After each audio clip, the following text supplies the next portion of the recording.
안녕하십니까. 협회장 후보 기호 3번 황성규입니다.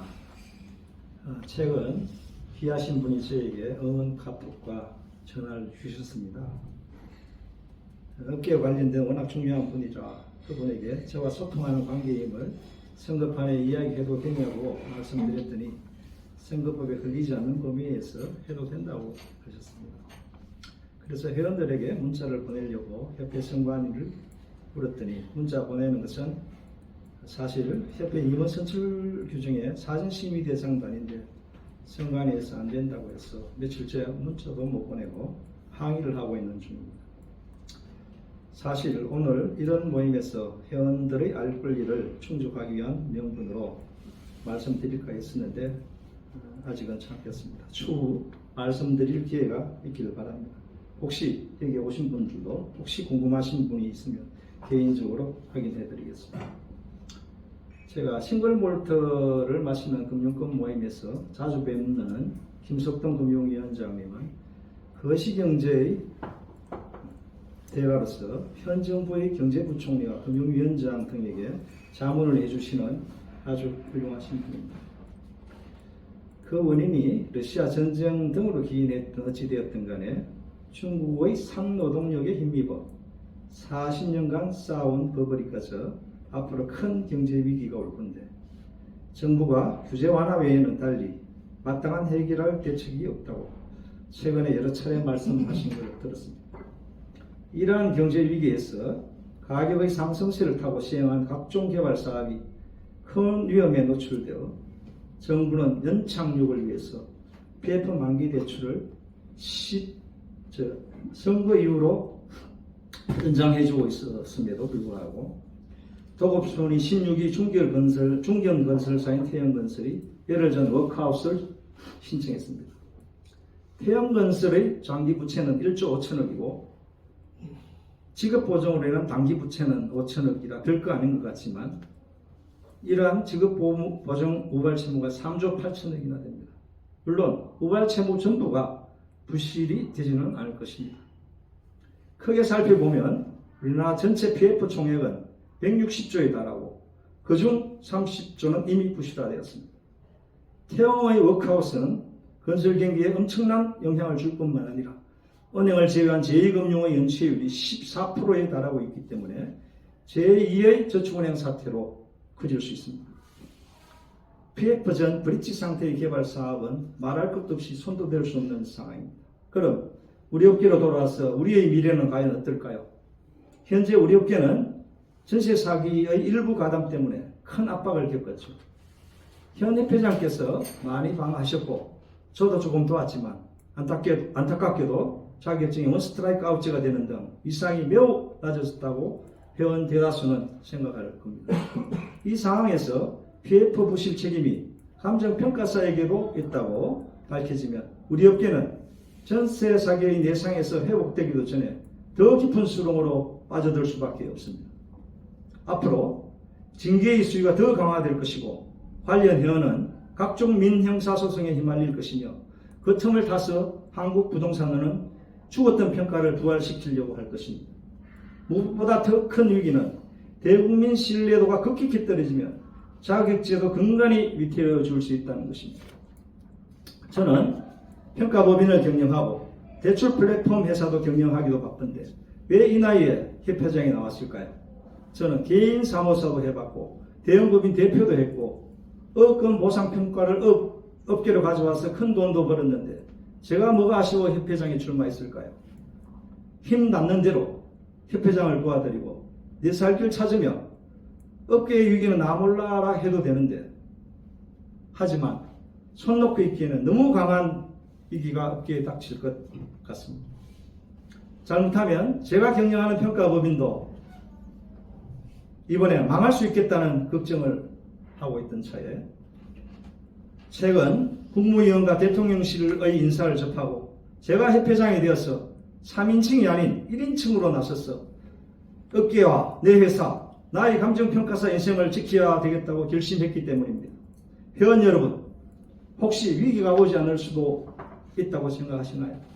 만약 또 위기가 온다면 과연 누가 극복할 역량을 가지고 있을까요? 과연 누가 더 절실할까요?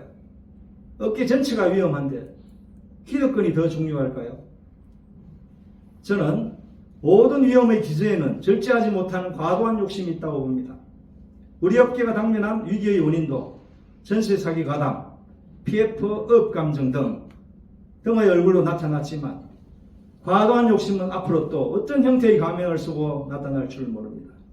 다행히 지금까지는 부동산 가격이 계속 올라 가려지고 조용히 물어주고 적당히 넘어갈 수 있었지만 앞으로의 부동산 시장은 전과 같지 않을 것입니다. 제가 협회장이 되면 모든 리스크의 원인으로 예상되는 영업수주의 과다한 욕심을 근원적으로 없애기 위해 감정평가 공영제 카드를 미리 준비하여 장관과 대통령실을 설득시켜 위기를 극복하겠습니다. 저는 이미 그럴 수 있는 인맥이 갖춰져 있다고 감히 말씀드릴 수 있습니다. 큰 근간을 말씀드렸고 제가 협회장에 대해서 추가로 꼭 하고 싶은 일은 업계가 어려워질 것을 대비해서 사무실 유지 비용을 줄이기 위해서 재택근무가 가능하도록 정보 전산 시스템을 강화하겠습니다. 파트너가 되지 못하거나 사정상 파트너에서 나오신 분들이 개업을 할 때 규모의 규제를 풀고 오히려 개설 초기 어려울 때 업무 배정을 1년치 한꺼번에 하는 어려운 회원을 보호하겠습니다. 기존에 운영하고 있는 회원사들이 어려워지면 실적 대비를 일률적으로 걷지 않고 연매출이 낮으면 실적 대비도 줄여주는 연매출 연동 실적 대비 제도를 도입해서 어려운 회원들을 지원하겠습니다. 그리고 협회의 권한을 지회로 이양하고 협회의 회의 및 업무 배정이 공정한지 궁금해하는 회원들이 많으니 블록체인 기술을 도입해서 투명하게 회원들이 볼 수 있도록 할 것입니다. 그리고 감정평가사 신협을 만들어서 회원들에게 사업자금과 주택구입 등 대출을 지원하고 향후 부동산 스몰뱅크로 진출할 수 있는 기초를 만들겠습니다. 비상한 시기입니다. 비상하는 선택을 하셔야 됩니다. 남다른 인맥과 경험이 위기를 기회로 바꿀 수 있습니다. 감사합니다. 예, 감사합니다. 첫 번째가 이제 ABM을 이야기하시는 것 같은데요. 사실은 저도 이제 부동산 가치 평가 시스템이라는 특허를 가지고 있고, 맨 먼저 업계에서 저 한 친구가 김영순이었던 것 같고, 저도 사실 개발해서 테스팅까지 다 하고 사실 상업용으로 만들려고 했었는데 협회하고 그 김영순 서울감정평가사무소하고 마찰이 있는 걸 보고 제가 상업화하지는 않았습니다. 그래서 ABM은 업계 내에서 하는 부류가 있고 업계 밖에서 하는 부류가 있고, 여러분들도 빅밸류 등에 대해서 잘 알다시피 대세의 흐름은 그렇게 가고 있습니다. 그런데 기본적인 우리 이제 평가 영역을 얼마나 침범할 것이며 얼마나 보조적으로 이용할 수 있을까 하는 것은 우리 업계의 여러 당사자들하고 중의를 모아서 해결을 해야 될 거로 보입니다.